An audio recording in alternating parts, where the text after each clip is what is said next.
Okay guys, breaking news, back like we never left B.D.A, and we are here to talk about SBS volume 98. It has leaked and I'm here to talk to you guys about some very cool things that Oda either hinted to or confirmed in this SBS. As you guys know, the SBS always has pertinent information. Could be devil fruits, things about the story, things about the future of the story. Oda likes to give away a lot of information in this SBS. When I say a lot, that may be hyperbolic, but Oda likes to talk about different things in the story that's pertinent to the canon story in these SBSs, and this SBS was no different. So that's what we're gonna do today. But in the meantime, I want you to stop your BS and subscribe to this channel for more content like this. Hit that notification bell as well. And without further ado, let's talk about volume 98 of the SBS. So I'll be using two sources today. One is at Scotch Informer on Twitter, and one is at Soulstorm, right? Because they both had information, but Scotch Informer had a bit more. So we're gonna be going back and forth, but we're gonna cover all of it that has been reported by these two. I know Artur plans on releasing his a bit later, but I'm not gonna have the time to do it later. So I wanted to bring this to you guys because it's some really cool stuff in here, okay? The One Piece magazine has also been released today, but I probably cover that tomorrow for you guys. Probably. But anyway, to the SBS. The first thing that everybody's talking about is Oda talking about the devil fruit powers that the Straw Hats would have if they had one. And that for me is basically Oda saying, if I did give them a devil fruit, these are the devil fruits I would give them. Or these are the devil fruits that I think are most appropriate based on who they are. So for Nami, Oda said she would have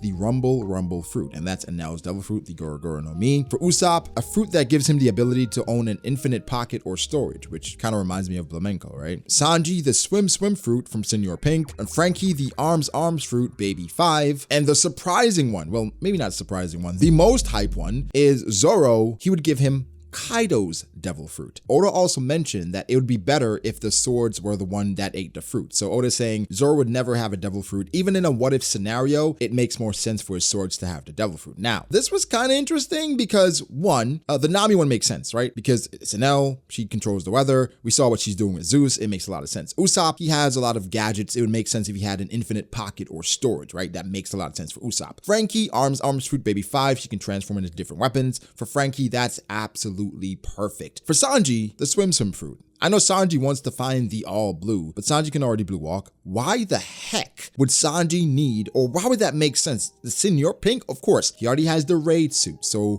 Absalom's fruit, now Shiryu's fruit. It wouldn't make sense, right? It's kind of redundant, but the swim fruit? I don't know. That's just a weird one to me. It feels like Oda was just saying, you know what? I don't know, the swim fruit, I guess. I don't know with Sanji, whatever. It feels like the others had thought to it and it was just like Sanji, all blue, swim fruit. Am I the only one that feel that way? That's just weird to me. I just got to say that. Upon review, thanks to the Library of Ohara, Arthur, it seems like Oda was thinking of Sanji slipping in between places, slipping through the ground. So with that, he was just strictly thinking of Sanji's perversion. I am sorry. Oda was thinking of Sanji, but just in perverted ways. The Zoro one is just another hype thing for Zoro, saying that Zoro would have had Kaido's devil fruit. Like, what? And you know, people are using this as parallels that Zoro is definitely going to kill Kaido, etc., etc. Guys, whatever. But I think this is Oda again continuously adds to the Zoro hype. Oh my god, Oda, how much do you love Zoro? Holy shit. So I thought that part was really intriguing, okay? The next thing that Oda talks about is Kaido's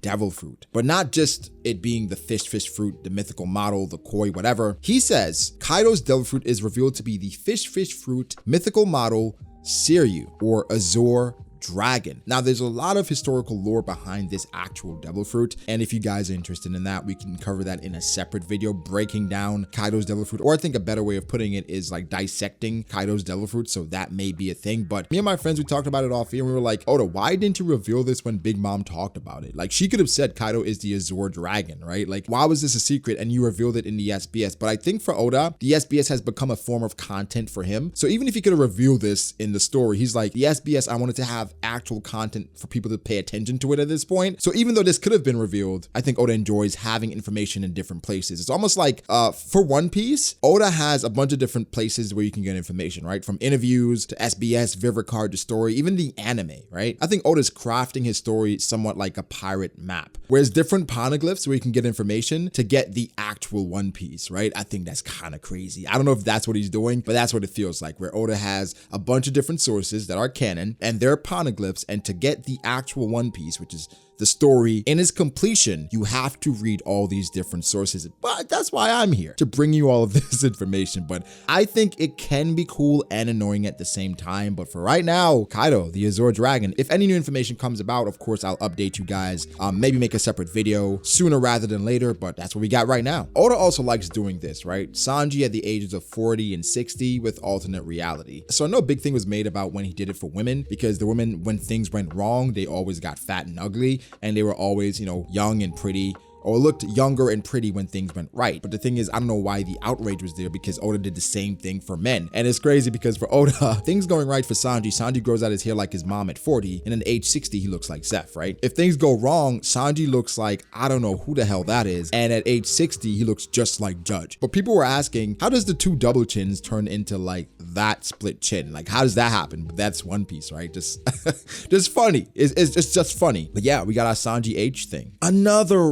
really cool thing that Oda mentioned was that Doflamingo was originally planned to take part in the Wano War as Kaido's ally. Now that was from Soulstorm, but Scotch Informer gave us a bit more information. Scotch Informer says that Doflamingo, he's a remnant, or the Joker, is a remnant of Dofi's initial design. Dofi was designed to fight in Wano as an ally of Kaido, basically saying that Dofi, based on how he was designed, the plan was for him to be in Wano fighting as Kaido's ally, so he was, you know, a subordinate of Kaido. When we look at Kaido's structure, King, Queen, Jack, you know, Joker fits in there at some point. So this has jogged some creativity in me, and I'm like, what if Doflamingo was in Wano? That has to be a thing. And I promise you guys, that will be a thing, probably after chapter 1003, because I am hearing crazy things. But no spoilers in the chat, or you will be banned immediately. I want to enjoy this chapter. However, oh, that was really cool. But guys, think about if Doflamingo was in Wano. Like, who would he be fighting? Would he be on the rooftop? Would Oda have to scale him? Or do you think Doflamingo is already that strong? It's so many possibilities. What if Doflamingo was in Wano? Will be a thing. I promise you. Scotch mentions that Oda explains Navy ranks again, and he will completely translate that a bit later. But for the Navy ranks, we know exactly what they are. That's nothing new. I like the fact that, again, Momosagi and Shaton, they are canon characters, but we literally know nothing about them. We know their names and, you know, their epithet, I guess, but we don't know much about them. I wonder when Oda, or if he will ever bring them to the forefront. It's also really intriguing that in this illustration, we have Sengoku, Kuzan, X-Drake, and Corazon in the same shot. And we know X-Drake, he's in Sword. So I'm like, is Oda trying to say that this is a group? Is this Sword? I mean, Kobe is in there, so, you know, that's kind of jumping to conclusions. But we know Sengoku, he was over a secret organization. We know Corazon, he was a part of a secret organization within the Marines. Kuzan, he's doing something, but we assume he could be in Sword. So I'm not sure if that's what Oda is trying to hint here, but I think it's really cool. The final major thing that people are talking about is Oda basically hinting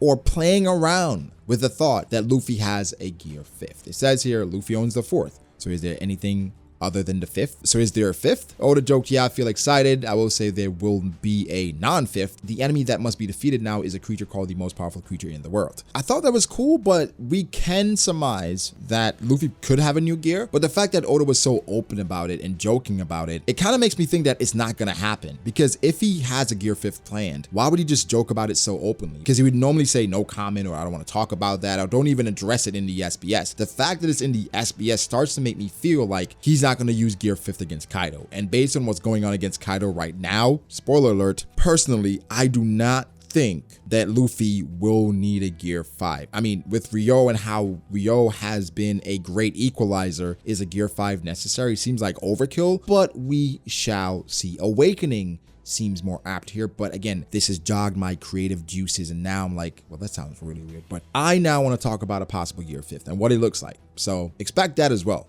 The SBS is doing some good things right now, man. Another small thing that I forgot to mention, but this is not by Soulstorm or Scotch Informer. This is by @NoDraz, who translated this part about Izo. And it says, Izo has always been excellent at shooting and does not miss his target, but he was not confident on his sword skills. When he was in Whitebeard's crew, Vista told him to defend things with what he is good at, and that being a samurai is a way of life, irrespective of the weapon. So this goes back to how we feel about Izo, and why was Izo even using a gun? Because Izo, again, should be a samurai and should use a sword. So this is basically explaining all of that. Very good information, I think. But that's pretty much it, guys. Leave your thoughts below, how you feel about everything revealed in the SBS. Again, we'll have more in-depth translations later. Maybe I'll post updates in the community tab, or we'll make another video because we have to talk about the One Piece magazine as well. No, we probably keep that separate, but we'll see what else comes out. But guys, give me your thoughts. How do you feel about all this information that's released? And again, this is the SBS.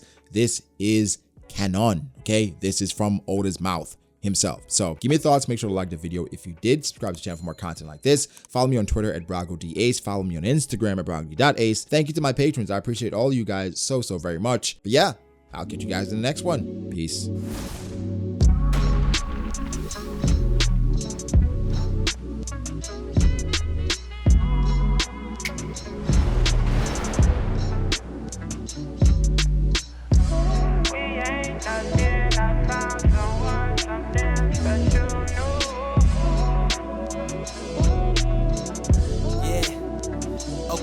I start doubting me, I felt lost. I rewrite it.